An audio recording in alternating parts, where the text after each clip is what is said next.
Hey everyone, welcome back to the Movie Studio. Today I'm going to be talking all about middle school, the worst years of my life, the first book, the book, and the movie. Without further ado, let's go to get into it. Okay, before I get into it, just a couple quick things to say. First of all, I'm trying to reach a goal of hitting 200 subscribers before the end of 2020. So if you can please subscribe, I really appreciate it. I think that if everyone subscribes, we can reach that goal pretty easily. Also, if you can please go check out my other social medias down below. We have Wimpy Studio Gang, which is all about me and my friends doing vlogs and scooters and all that kind of stuff.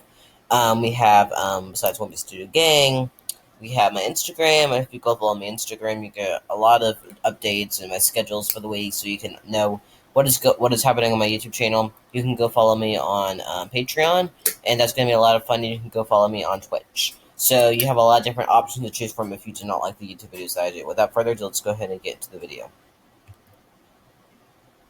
Okay, so before we get started, I just want to talk a little bit about the background info of this genre, and then I'm going to get into more of specific details. So here's kind of like my review. I read this book when I was 11, and I loved it. Rafe is such a relatable character. It's not just a wacky kid's book. It focuses on serious issues like dealing with a brother's death and crushes in fitting him. While the movie slacked off in some of the original book's subplots, it did a decent job of capturing the main theme. Also, this isn't a which is better. This is talking about the book and movie overall.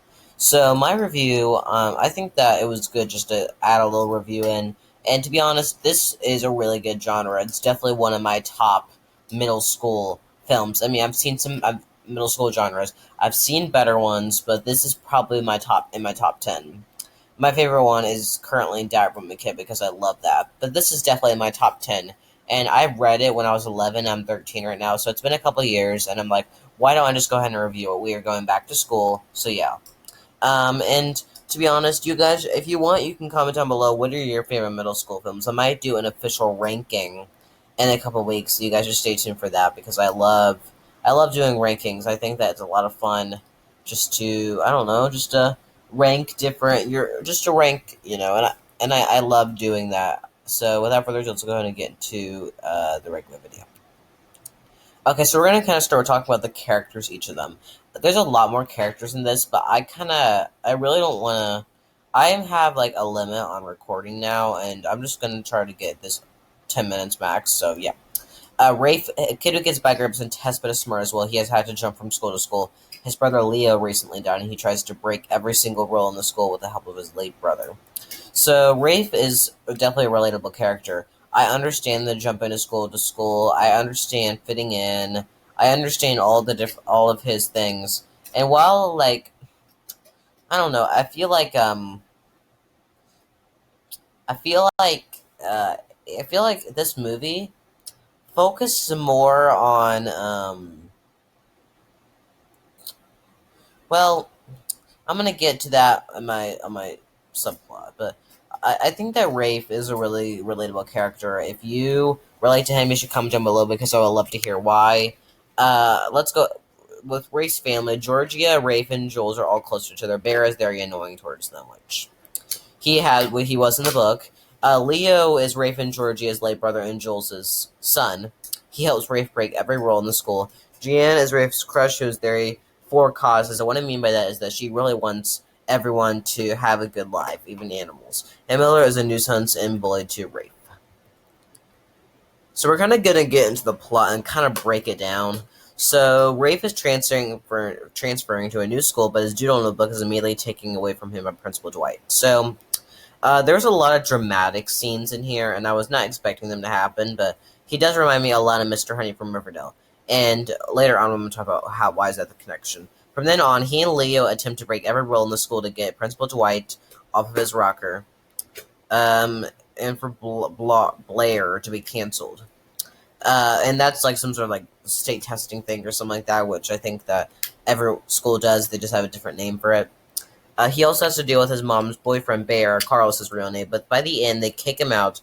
Principal Dwight is fired, and after him and Janine kiss. Sweet. So, yeah, I think that was a pretty decent plot. It focuses a lot. I'm going to just go ahead and get to this now. The book definitely focused on Rafe fitting in, breaking every rule, but also dealing with stuff. And this movie did just that, except it felt a little bit more like Students Against Principal than the book did. The book definitely felt more like I don't know, just like breaking the rules. Like there wasn't, I don't know, there's not like there wasn't a bad guy in the situation. I mean, Rafe was just doing it for fun. Here, there's a bad guy, and that's different. I love to see. I love to see. Of course, it's the book, but it definitely felt more like middle school.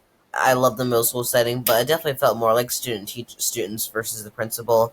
And this reminded me exactly of the season finale of Riverdale season 4 in every way, shape, or form. They're just pretty much trying to get revenge on him, and I think that Riverdale kind of almost copied the theme from the end of last season.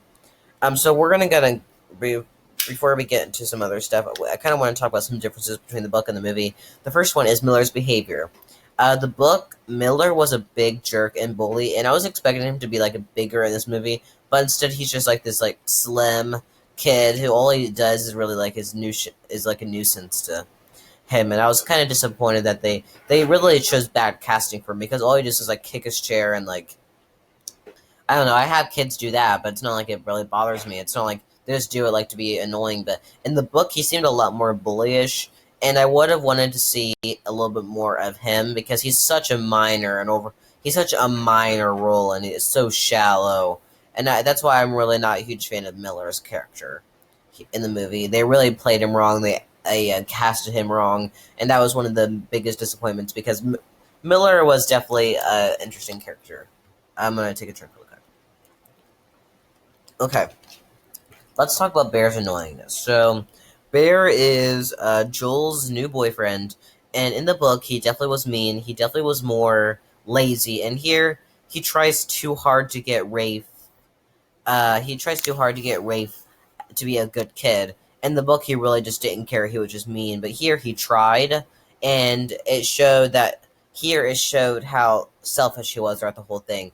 I'm also kind of disappointed in Jules' character because she's just I don't know in the book and the movie she just like follows along with everything, and it definitely gets on my nerves. Um, we're also going to talk about the grudge against Principal Dwight again. This was not taking place in the book. This is more like just like an added plotline to make the movie more entertaining, and it was, but it wasn't really related to the book.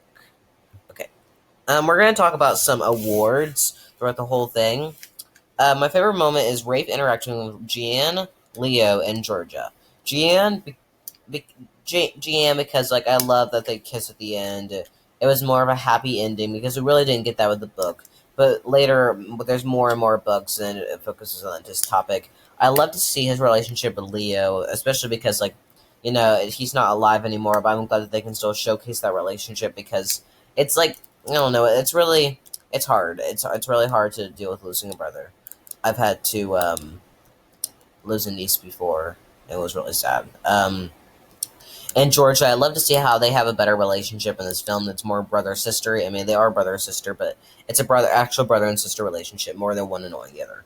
My favorite characters are Rafe, Leo, Jeanne, Georgia, and Jules. My favorite couple is Rafe and Jeanne. Overall grade is an A. I have seen some better middle. I have seen some better middle school films, but I enjoyed this one a lot. Okay, so let's kind of talk sequels. So this book series does have more sequels, which I may review at another point. The movies are probably done for. This felt like a one-time thing. A lot of series, they typically don't do multiple movies. They typically just like adapt it, and I'm not sure if there's going to be a sequel or not. Maybe in the near future.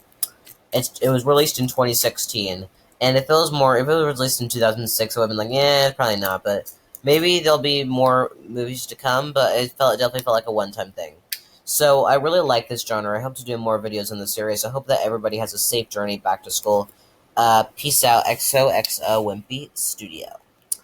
Okay, so that is kind of going to be, honestly, the end of this video. And again, we're heading back to school. I'm going to be doing online. It's probably the safest option, but you can comment down below what your plans are of going back to school are. I thought it would just be awesome just to talk about something back to school related. And this week I have a lot of school related content coming, reviewing a lot of books and movies that are based in the school setting.